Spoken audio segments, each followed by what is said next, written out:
So hello good morning guys.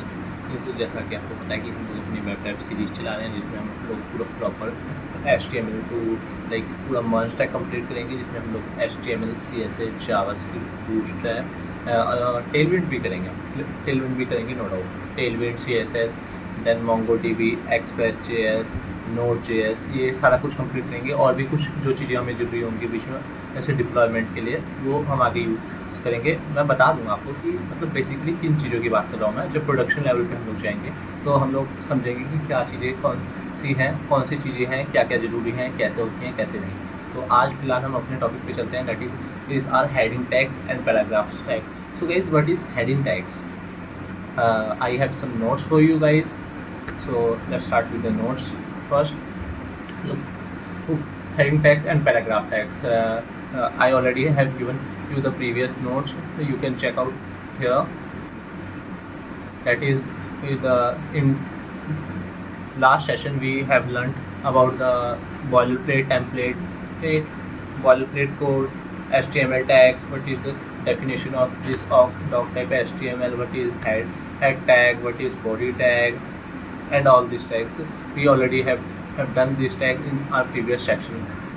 So you can go and check out the last section of my video. So let's start with the heading and paragraph tag. Heading HTML heading and paragraph notes. Yeah, we have the notes.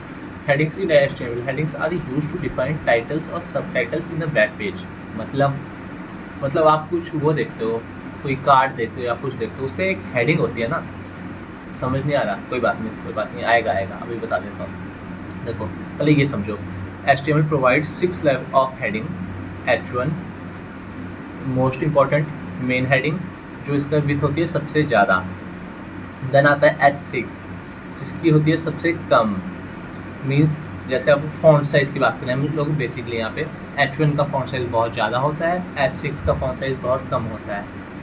चलो हम लोग इसका एक बार वो देख लेते हैं, practical use case देख लेते हैं। चलो हम अपने गूगल फॉर्म डालेंगे और न्यूज़पेपर सर्च करते हैं।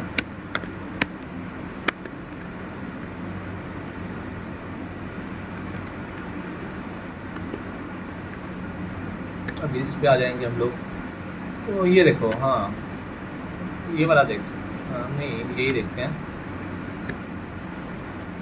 ये देखो क्या है इधर, न्यूज़पेपर सबने देखा होगा, कॉमन सी बात है, पढ़ते नहीं होगे लेकिन कभी ना कभी ज़िंदगी में देखा होगा ना, नो डाउट देखा होगा, सबने देखा होगा।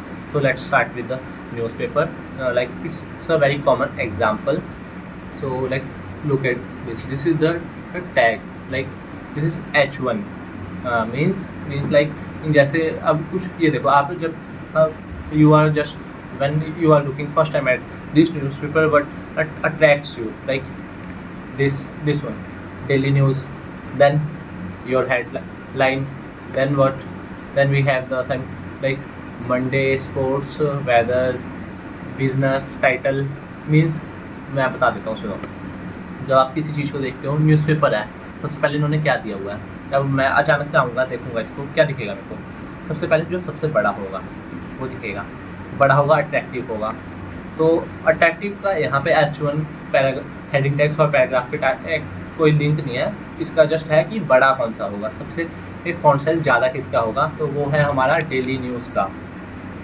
ये देखो डेली न्यूज़, ये क्या है, न्यूज़पेपर का नेम है, ठीक है, क्योंकि उन लोगों ने अपना प्रमोशन करना है ना, अपना भी तो करना है ऑफकोर्स। वो आपको नो डाउट वो न्यूज़ प्रोवाइड करते हैं, बट वो आप अगेन उस पर देखो, उसी अगर इसकी कोई न्यूज़ आपको लगे कि हाँ कि this is different from the other newspaper, then you will definitely get back to this newspapers again, like daily news. ये देखो पहले इनका न्यूज़पेपर का नेम डेली न्यूज़, ये है H1। Then we have some H2 या H2 है ये your headline, this is H2। मतलब सुनो पहले, ये H1 है डेली न्यूज़, ये योर हेडलाइन H2 है, ये हमारा H3 होगा, ये हमारा H4 होगा, और ये जो दिख रहा है ना, ये थोड़ा ब्लर है, ये देखो, ये थोड़ा पढ़ने में थोड़ा समझ आ रहा है, न्यूयॉर्क, ये हमारा H5 है, और ये हमारा H6 है, समझे? देखो अब अगर कोई न्यूज़पेपर की आप पढ़ते हो, सबसे पहले हमें चाहिए होता है कि मैंने न्यूज़पेपर बनाया, मैंने कुछ पब्लिश किया, तो सबसे पहले मैं अपना राइटर का नेम या न्यूज़पेपर का नेम, अगर कोई बुक भी पब्लिश होती है तो उस पर बड़े बड़े अक्षरों में लिखा होता है इंजीनियरिंग मैथमेटिक्स या कुछ, तो सबसे पहले वो होता है कि वो गेन करता है कि आपका अट्रैक्शन किस तरफ जा रहा है। आप ऐसा तो है नहीं कि पूरा पढ़ सकते हो। अब जैसे अब मैंने पूरा लिख दिया कि मैथ्स की बुक फलान ढिमकाना, इतना 4-5 लाइनें लिख दी बड़ी बड़ी, ऑफकोर्स कोई नहीं पढ़ेगा उसको। और अगर वो सारा सेम ही रहेगा, बाकी कंटेंट के साथ रहेगा, तो उसको भी कोई नहीं पढ़ेगा। उनको लगेगा कॉमन सी चीज़ है, सबके साथ मिलती जुलती, लेकिन अगर कुछ डिफरेंट होगा तो वो आपका ध्यान अट्रैक्ट करेगा। मतलब जैसे अब आप लोग मार्केट्स वगैरह में जाते हैं तो वहाँ पे क्या होता है, अट्रैक्ट करने के लिए क्या होता है, सेल सेल सेल, एक एग्जांपल हो गया, ठीक है। देन उसके बाद bye one get one free हो गया, सेकंड एग्जांपल हो गया, फिर 50% ऑफ हो गया। ऐसे ऐसे टाइटल्स लगे रहते हैं ना, ये हमारा होता है बड़े फॉन्ट साइज़ में, जो हमारा ध्यान अट्रैक्ट करता है। उसके बाद हम क्या होता है, उसके बाद आप नीचे देखोगे तो होता है कि अब जैसे bye one get one free, ये तो हो गया H1 में। उसके बाद उसके नीचे भी कुछ कभी कभार लिखा होता है कि हाँ ऑफर वैलिड ऑन ट्यूसडे, लेकिन आप तो buy one get one free देख के आए थे, तो आप क्यों आए? साइकोलॉजी समझो इसके पीछे की, कि जैसे आपने कुछ देखा, ध्यान अट्रैक्ट हुआ, आपको अच्छा लगा, तो आप जाओगे, अब आप उसको जानने के लिए उत्सुक हो, then you are interested to know about that. So आपका ध्यान तो अट्रैक्ट हो गया, आपने ऑफकोर्स अपना टाइम इन्वेस्ट कर दिया, अब आप आओगे। अब बाद में आपको अच्छा लगा नहीं लगा वो आप पे डिपेंड करता है, लेकिन मोस्टली पर्सन्स ये होता है ध्यान अट्रैक्ट हो जाता है, आते हैं। ऐसे अब मैं ही हूँ, मैं अगर कहीं पे bye one get one free का पिज़्ज़ा देके चला गया और उन्होंने नीचे शॉर्ट डिस्क्रिप्शन में भी लिखा है कि ऑन ट्यूसडे, और मैं बुधवार को गया, देन क्या होगा? कुछ नहीं, मैं तो buy one get one sale का देख के आया था, ठीक है, buy one get one free का देख के आया था। देन अब मैं आ तो गया, मैंने खा भी लिया। उसके बाद अगर मैं उनको बोलूँगा कि हाँ आपका ये लिखा हुआ है, फिर वो बोलेंगे सर नीचे पढ़ो कि on Tuesday, valid on Tuesday, और टुडे इज़ वेडनेसडे और something some else day, okay. तो अब ये क्या साइकोलॉजी हुई, कुछ समझ नहीं आ रहा। H1 है ध्यान अट्रैक्ट करने के लिए, मतलब हेडिंग, सबसे बड़ी हेडिंग, फिर ये सब हेडिंग, टाइटल, सब टाइटल, फिर डिस्क्रिप्शन और शॉर्ट डिस्क्रिप्शन, उससे मतलब मिनिमम डिस्क्रिप्शन, मतलब साइज़ का फ़र्क होता है, कुछ नहीं होता यार। अभी हम प्रैक्टिकल करेंगे तो हम समझ लेंगे, थ्योरी बहुत हो गई है, लेकिन थ्योरी ज़रूरी है। क्यों? क्योंकि हमें समझना चाहिए प्रैक्टिकल यूज़ केस क्या है, क्यों ज़रूरी है, कैसे होगा। जब तक आप पता है डाउट्स नहीं करोगे ना, सवाल नहीं करोगे, तब तक आप मतलब कोडर नहीं बन सकते यार। क्योंकि कोडिंग में ना बहुत चीज़ें होती हैं, बहुत कई ऐसी चीज़ें होती हैं जिनका लॉजिक मेरे को भी नहीं पता, बहुतों को नहीं पता। मेरे को क्या, मैं तो अभी कुछ भी नहीं हूँ, बट इतना है कि हाँ एक्सप्लोर करो खुद से, keep learning, keep growing, then you will be like you will be a good coder definitely, but you have to invest your time, like you have to at least 1 to 2 hours in starting, like when you are in beginning phase or something, like you are totally free and you are just putting your time for, like you are just here to for your interest, like इतना कुछ dedication नहीं है, but एक बार समझने की कोशिश करो। अगर आपका इंटरेस्ट बन गया इसमें तो आप जा सकते हो इसमें। तो स्टार्ट करते हैं। ये देखो, ये मैं पहले ये बता देता हूँ, ये H1 है, ये योर हेडलाइन जो लिखा है ये H2 है, ये H3 है, ये H4 है, ये न्यूयॉर्क लिखा है H5 है, और ये नीचे वाला H6 है, ठीक है। चलो प्रैक्टिकल देखते हैं। ये देखो क्या लिखा हुआ है, H1 शुड बी यूज पर one page. Yes, H1 single time use होना चाहिए, ओनली सिंगल टाइम। मतलब क्यों? अब देखो, अब सेल लिखा हुआ है मैंने, अब मान लो मैंने वही H1 से लिखा हुआ है, मान लो उसके लिए आगे भी कुछ लिख दिया मैंने, तो फिर प्रॉब्लम होती है ना यार। क्योंकि अगर मान लो अब एक वो है सर्वे वाला बंदा है, उसको वो करना है, क्या बोलते हैं, तो सारी दुकान के वो कलेक्ट करनी है, डाटा कलेक्ट करना है, कि चलो मान लेते हैं नेम कलेक्ट करना है पूरा, ठीक है।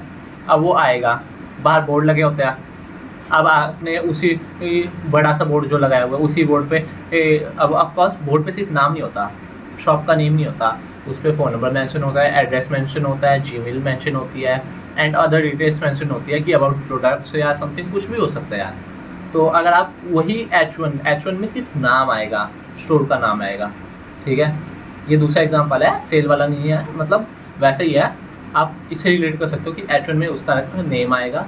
तो अब नेम जो है सबसे बड़े उसमें लिखना है कि अब दुकान का डाटा कलेक्ट करने के लिए जो पर्सन आ रहा है सर्वे वाला, वो आपका जस्ट आएगा, नोट कर लेगा कि हाँ ये नाम है, ये नाम है, ये नाम है, ऐसे ऐसे नोट कर लेगा वो अपने कॉपी पेन वगैरह में, जो भी उसके पास रहेगा तो नोट कर लेगा, देन आगे बढ़ता चला जाएगा। लेकिन अगर वही आपने मतलब नेम एड्रेस सब एक ही फॉन्ट साइज में लिखा हुआ है तो उसको कितनी दिक्कत आएगी, समझ रहे हो। उसको बहुत दिक्कत फेस करनी पड़ जाएगी। तो इस वजह से हम लोग H1 एक ही रखते हैं। और ये हमारा बेसिकली जो इसके पीछे का लॉजिक होता है, ये तो दुकान वाला लॉजिक तो जस्ट प्रैक्टिकल यूज़ केस बताया मैंने, एग्जांपल बताया, बट ये हमारे लिए होता है SEO के लिए, मतलब सर्च इंजन ऑप्टिमाइजेशन। मैंने कल बताया था मैं भी, ठीक है, मैं दोबारा बता देता हूँ। सर्च इंजन ऑप्टिमाइजेशन क्या है? आप जब अपनी वेबसाइट को रैंक कराते हो गूगल वगैरह पे, आप कुछ वेबसाइट सर्च करते हो, जैसे मैंने फूड डिलीवरी के लिए वेबसाइट सर्च करी कि मेरे को, मैंने लिखा कि I want to buy some like Blinkit का एग्जांपल लेते हैं कि हमें कोई कीबोर्ड मंगाना है या माउस मंगाना है, आप उस पर लिखोगे mouse keyboard with in 10 seconds, तो वहाँ पे ब्लिंकिट आ जाएगा। कैसे? क्योंकि गूगल ने उसको रैंकिंग दे रखी है। कैसे? क्योंकि उसने अपने यूज़ किया, उसने अपनी टैगलाइन जो है उसकी फास्ट सर्विसेज की टैगलाइन है, प्रोडक्ट डिलीवर अमेजोन भी कर रहा है और ये मिंत्रा भी कर रहा है, ठीक है, और मीशो भी कर रहा है, फ्लिपकार्ट भी कर रहा है, और भी कुछ प्लेटफॉर्म्स हैं वो भी प्रोडक्ट डिलीवर कर रहे हैं। लेकिन विद इन 10 एंड वो minute, sorry, with in 10 minutes कौन प्रोवाइड कर रहा है? Only Blinkit. बाकी और भी हैं कुछ, जेप्टो भी प्रोवाइड कर रहा है। बट ये अब दोनों की रैंकिंग कैसे पता चलेगी? जो मैंने कल बताया था, इनके मेटा टैग्स वगैरह की वजह से, सर्विसेज की वजह से, या तो गूगल को इन्होंने पेड किया होगा, सर्विसेज कैसी होंगी, कस्टमर को सपोर्ट कितना दिया होगा, कस्टमर सेटिस्फेक्शन कितनी होगी, ठीक है, तो ये सब रहता है। तो इसलिए हम H1 सिर्फ एक ही बार यूज़ करते हैं, क्योंकि सिर्फ वो हमारे SEO को जाता है कि हमारे वो शॉप का नेम क्या है। आप गूगल पे सर्च करते हो वो किसी शॉप का नेम, तो वो गूगल वहाँ से क्या करता है, वेबसाइट से ना नेम्स उठाता है उनके, अगर उनकी वेबसाइट्स होती हैं तो उनके नेम से उठाता है और वही आपको लाके प्रोवाइड कर देता है। तो उसको काफ़ी हेल्प मिलती है। अब गूगल आएगा, मान लो आपने 4 H1 लिखे हुए हैं, आपने उसमें यूज़ किया है वेबसाइट में, अब वो चारों को पढ़ेगा यार, तो दिक्कत आ सकती है। और H1 और ध्यान अटैक करता है, इसलिए हम एक ही बार लिखते हैं। अब आगे क्या है? Heading automatically make text bold, हाँ, एंड लार्जर। ये मैंने आपको बताया, साइज़ का डिफरेंस पड़ता है। H1 का साइज़ H2 से बड़ा होगा और ये फॉन्ट साइज़ उसका थोड़ा डार्क होगा, ऑफकोर्स, अगर वो है तो डार्क भी होगा। अब चलो ये देखो, हमें कुछ दिया हुआ है एग्जाम्पल, हमें ये एग्जाम्पल वो करके देख लेते हैं। ये मेरा कल वाला है, मैं रिमूव कर देता हूँ, ये चलाते हैं आज। ये देखो, this is H1 main heading. अब ये देखते हैं H1 के अंदर क्या लिखा है। This is H1 main heading, this is H2 sub heading, this is H3 smaller sub heading, this is H4 even smaller, means ये H3 के कंपेरेटिवली और smaller. Then H5, this is H5, this is H6 smallest heading. Heading tags होते हैं basically ये सारे, याद रखना। ये देखो कैसा आ रहा है। This is H1 main heading, H2 sub heading, H3 smaller sub heading, ये H4 इवन स्मॉलर, H5 उससे smaller, then H6 smallest heading. सब जो इसका फॉन्ट साइज एक बार आप चेक कर लो। बाकी अगर आपको मैं एक बार अश्योर करा देता हूँ। ये देखो, अगर कि ये चल रहा है, देखो मैंने कट किया, आ गया, समझे। H1 आपको इससे आइडिया लग जाएगा कि जब सारा कंटेंट सेम होगा, अभी तो थोड़ा कंटेंट किसी लाइन में ज़्यादा कम है, तो उसकी वजह से क्या पता आपको समझने में दिक्कत हो। अब इसका आप डायरेक्टली साइज़ कंपेयर कर सकते हो। ये देखो H1, H2, H3, ये दिख रही है हायरार्की, दिख रही है ये वाली हायरार्की देखो। तो इससे हमें पता चल रहा है H1 बड़ा, फिर H2 है, फिर H3 है, H4 है, H5 है, H6 है, बस इतना ही है, और कुछ दिक्कत वाली बात नहीं है, ठीक है। अब इसका प्रैक्टिकल यूज़ केस भी दिखा देता हूँ आपको मैं एक बार, चलो।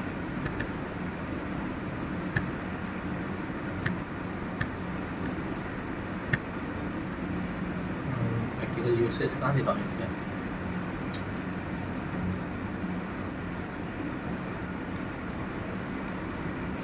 ग्रेटिंग कार्ड करके देखते हैं कुछ मिलता है हमें।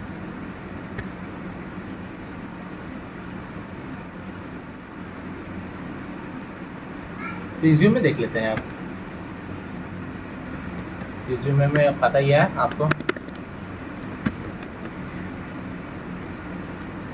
ये देखो, ये चेक करो,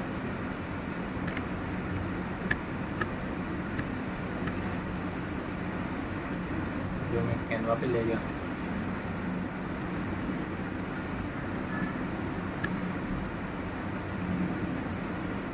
ये चेक करो, ये देखो राहुल शर्मा क्या है, सबसे बड़ा क्या दिख रहा है इसमें, राहुल शर्मा, जो कि हमारा H1 में है। देन उसके बाद क्या है, ये वर्क एक्सपीरियंस, नहीं वर्क एक्सपीरियंस का एक्चुअली इधर फॉन्ट साइज़ ज़्यादा है, फॉन्ट वेट ज़्यादा है, इसके वजह से हमें लग रहा है। बट उसके बाद है, आप फॉन्ट को कंपेयर करोगे तो ये है मैकेनिकल इंजीनियर H1, H2, ये भी H2 है, ये भी H2 ही है। ये देखो H1, H2, ये मैकेनिकल, क्योंकि हमें सबसे पहले ध्यान क्या चाहिए, अगर मैं रिज्यूमे देख रहा हूँ सबसे पहले मुझे क्या बताना चाहिए, कोई बंदा इंट्रोडक्शन के लिए आया, अपने इंटरव्यू के लिए आया, सबसे पहले क्या चाहिए, उसका नेम, फिर डेजिग्नेशन, फिर उसका जॉब रोल क्या है।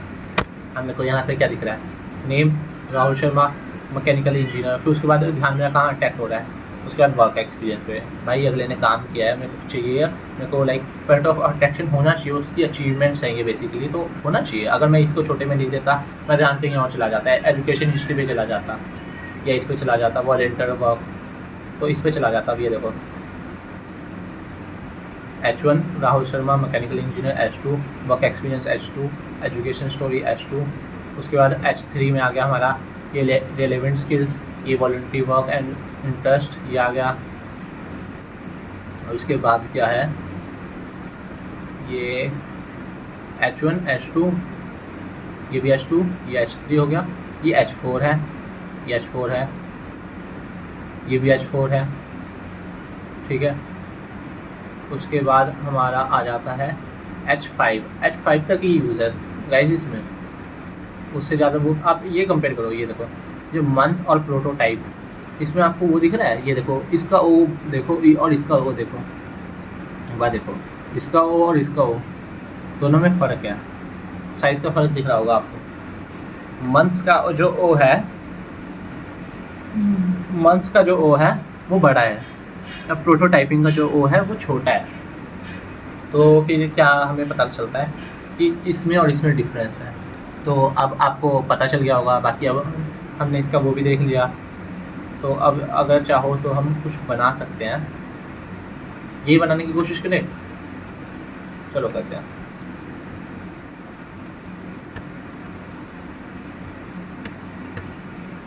ये मैं कमेंट कर देता हूँ, आपको अगर देख के नोट्स बनाने हो आप बना सकते हो।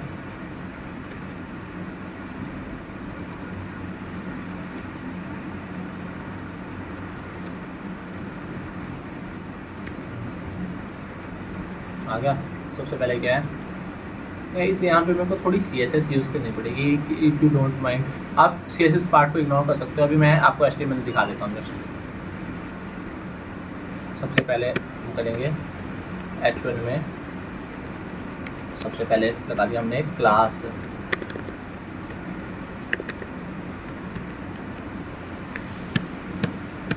स्पेलिंग गलत होगी कोई बात नहीं, गाइस मैं क्लास वगैरह का कॉन्सेप्ट आपको बाद में बताऊंगा। अब यहाँ जस्ट H1 H2 पे फोकस करना, ठीक है। इसमें लिखा हुआ है, इसी में है राहुल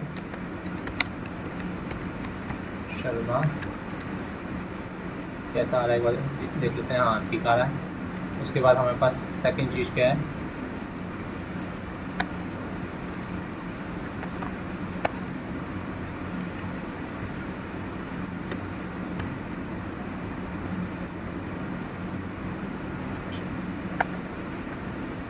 आएगा फिर मैकेनिकल इंजीनियर H2 में। H2 का हिसाब आपको टैक्स का मैंने बता दिया था, अगर कोई डाउट होगा तो आप मेरे को कमेंट करके पूछ सकते हो।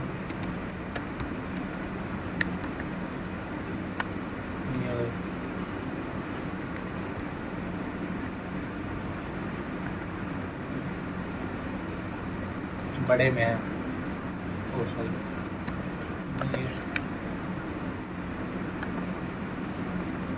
सही लिखी थी स्पेलिंग मैंने वैसे तो, मैं इसको फिर से उसमें लिख देता हूँ कैप्स का फॉर्म करके, मैकेनिकल इंजीनियर। देखो इसका फॉन्ट साइज और इसमें फ़र्क है। चलो अब हमें क्या चाहिए, एक और वो चाहिए, अब ये चीज़ हमें इनोवेटिव, इसका टेक्स्ट वगैरह यार हमें मिलेगा नहीं। Engineer with a passion for technology, H3 में, H3 नहीं गाइस, वो H4 है। Innovative engineer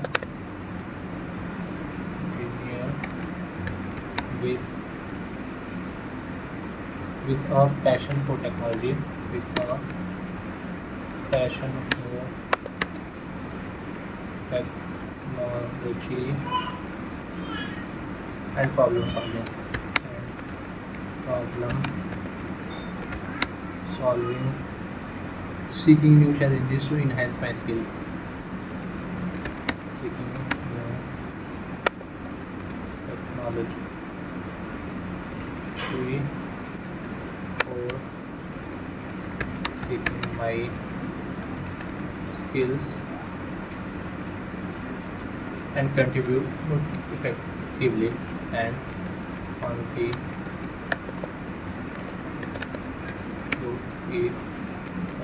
effectively। ये हो गया, बाकी का हम या तो छोड़ सकते हैं अभी फ़िलहाल के लिए। ये हम थोड़ा ये जल्दी जल्दी कर लेते हैं, मैं कुछ भी टेक्स्ट लगा दूँगा इसमें। उसके बाद एक और डिव है रिज्यूमे बॉडी, इसके अंदर मेरा दिया हुआ है H3 work experience, P tag इसमें लॉरेन 40। उसके बाद है तो हो गया हमारा एक, ये हम डाल देंगे एक्सपीरियंस के सेक्शन में।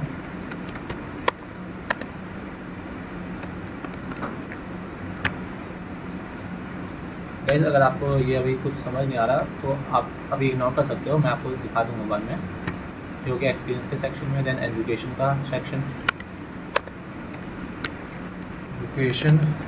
एजुकेशन के सेक्शन में क्या है, एजुकेशन हिस्ट्री H3 एजुकेशन,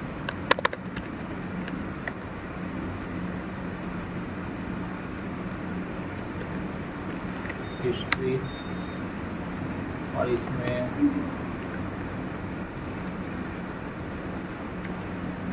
मैं डाल देता हूँ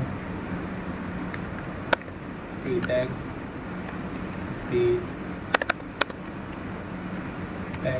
from X Y Z university. उसको चेक कर लेते हैं एक बार कैसा आ रहा है। ये देखो पता चल रहा है। अब इस पर थोड़ी CSS की दिक्कत है जिसकी वजह से थोड़ा ख़राब दिख रही है। बाकी हम इसको चलो सी कर देते हैं एक बार। चलो इस पर हम थोड़ा सा ये पे इनलाइन CSS लगा देते हैं। आपको कहीं CSS के बारे में मैं बाद में बता दूँगा। BG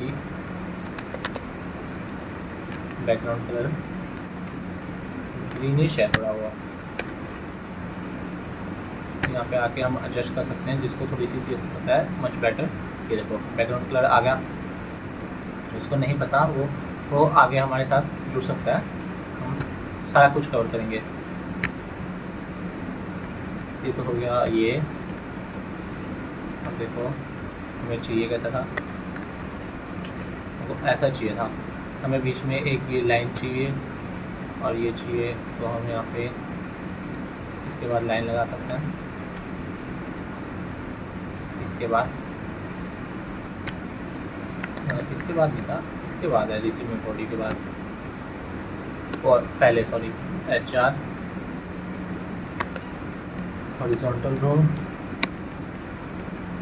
style, font size 2 RAM,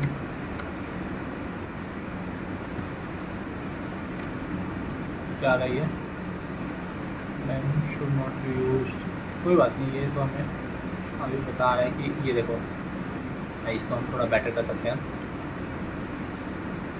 और क्या दे सकते हैं हम लोग, बैकग्राउंड कलर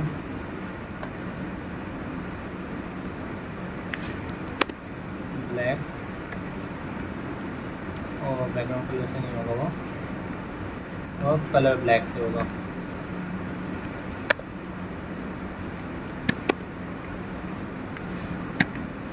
टू दे देते हैं। आप ये चेक कर सकते हो, इसका भी लग नहीं रहा, देखते हैं क्या दिक्कत है। नहीं, अगर जिसको ये थोड़ा समझ नहीं आ रहा वो हमारे साथ रह सकता है, जुड़ सकता है। अभी हम लोग सब कुछ कवर करेंगे। ये देखो यहाँ पे हमारा आ रहा है रिज्यूमे के अंदर चलेंगे तो ये देखो हमारा HR टैग, HR के अंदर इस पर ये देखो, इस पर कुछ लगा नहीं है। मे बी इसकी CSS हम लोग इनलाइन वो नहीं कर सकते, तभी हम ये पे डिफाइन कर देते हैं। वैसे style HR background colour font size शुरू करते हैं।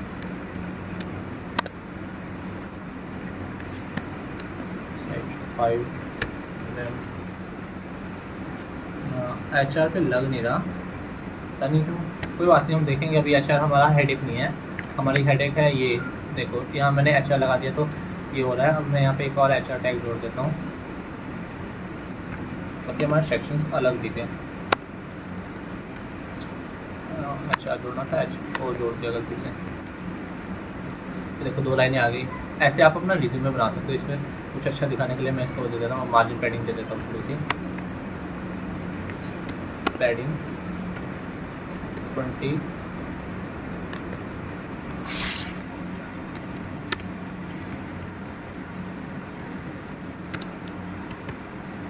पिक्सल। ये देखो हमारा अंदर आ गया। देखो आप ऐसे अपना सारा रिज्यूमे बिल्ड कर सकते हो। ये देखो ये पता लग रहा है कि ये है। मैं एक HR टैग यहाँ भी जोड़ देता हूँ, HR। ये देखो पता लग रहा है। अब हमारा ध्यान कैसे कैसे जा रहा है कि सबसे पहले ये राहुल शर्मा पे जा रहा है क्योंकि जो नाम है, फिर ये मैकेनिकल इंजीनियर है उस पर जा रहा है, फिर इनोवेटिव इंजीनियर है उस पर जा रहा है, और मतलब उसकी डिस्क्रिप्शन है जो भी है, ठीक है। उसके बाद कहाँ जा रहा है, वर्क एक्सपीरियंस, जो फ़ॉन्ट साइज़ बड़े हैं, फिर एजुकेशन हिस्ट्री, उसके बाद ये छोटा फ़ॉन्ट साइज जा रहा है।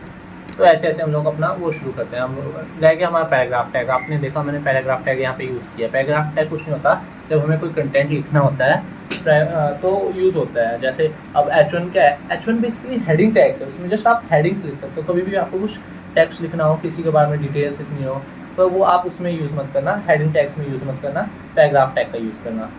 जैसे अब आपको कुछ लिखना है, मैंने बोल दिया कि डिस्क्रिप्शन लिख दो, हाँ एक एप्लीकेशन लिख दो, तो एप्लीकेशन है या सिक लीव लिख दो यार। बेसिकली सिंपल एग्जांपल लेते हैं, सिक लीव लिख दो। तो सिक लीव में सबसे पहले क्या आएगा, तो सबसे पहले आएगा आपका सब्जेक्ट जो आप H1 से लिख सकते हो।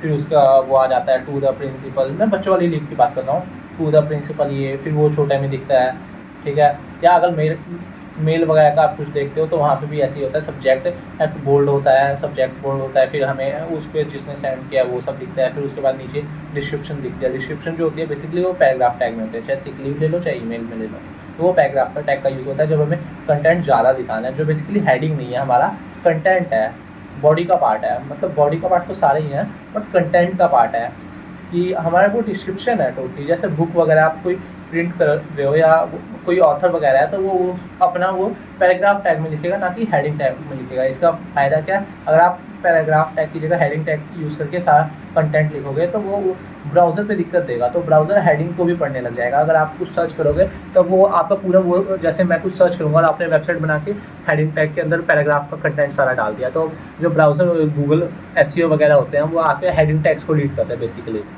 H1 भी रीड करता है, बट हेडिंग टैग्स को भी रीड करता है। क्या पता आपकी इन्फॉर्मेशन के अंदर कुछ ऐसा हो, जैसे आप कोई बुक पब्लिश कर रहे हो, आपने पहले दे दिया साइंस की बुक, अब उसमें आ गया थर्मोडायनेमिक्स, फिर उसमें कुछ लॉ आ गए, जैसे अब कुछ लॉ आ जाते हैं, हीटिंग्स लॉ वगैरह। मेरे को ज़्यादा उतना फिजिक्स में जा नहीं रहा ना, मेरे को थोड़ा वो है, मैं बेसिकली कोडिंग का बता रहा हूँ आपको। तो आपका ये देख लो कि साइंस आ गया, पहला H1, फिर उसके बाद ये आपने देखा ही होगा थर्मोडायनेमिक्स, ठीक है। साइंस भी 2-3 टाइप की होती थी आई थिंक, मेरे को साइंस के वो मेरे को सही से पता नहीं लग रहे, याद नहीं आ रहे। कोई और एग्जांपल ले लेते हैं, जैसे हाँ आपने इंग्लिश देखी होगी, इंग्लिश, तो इंग्लिश में आ जाता है बच्चों की, उसमें इंग्लिश रीडर सेकंड हेडिंग है, इंग्लिश ग्रामर सेकंड हेडिंग है, H2 है। उसके बाद उसमें लेसन्स के नेम है, H4 है।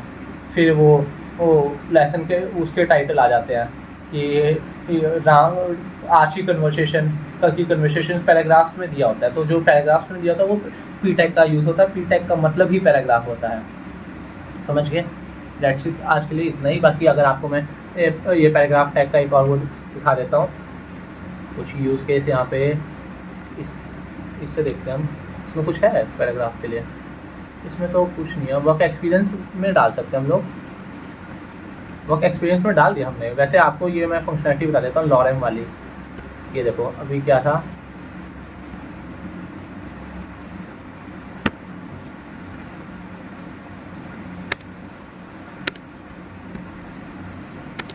देखो पी टैग लिखा, ये देखो कैसे दिखता है पी टैग। अब इसमें गाइस एक वो होता है, शॉर्टकट होता है LOREM, ये लॉरेम। इसके बाद आप जितना भी टाइप करोगे, 4 टाइप किया तो मेरे पास 4 वर्ड्स आ गए। देखो 1 2 3 4। अब मैंने इसको 4 की जगह 40 किया। आप, मैं गिन नहीं रहा, आप देख लेना 40 आएंगे। अगर मैं इसकी जगह 1 करूँगा तो 1 वर्ड, ठीक है। 2 करूँगा तो 2 वर्ड्स, रैंडम वर्ड्स आते हैं, इनका कोई मीनिंग नहीं होता बेसिकली। अब मान लो मैंने 200 कर दिया तो अब देखो 200 वर्ड्स आ गए।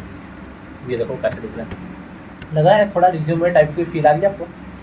देखो ऐसा होता है काम। तो ये आज के लिए हम इतना ही करेंगे, दैट्स ठीक है, ओके।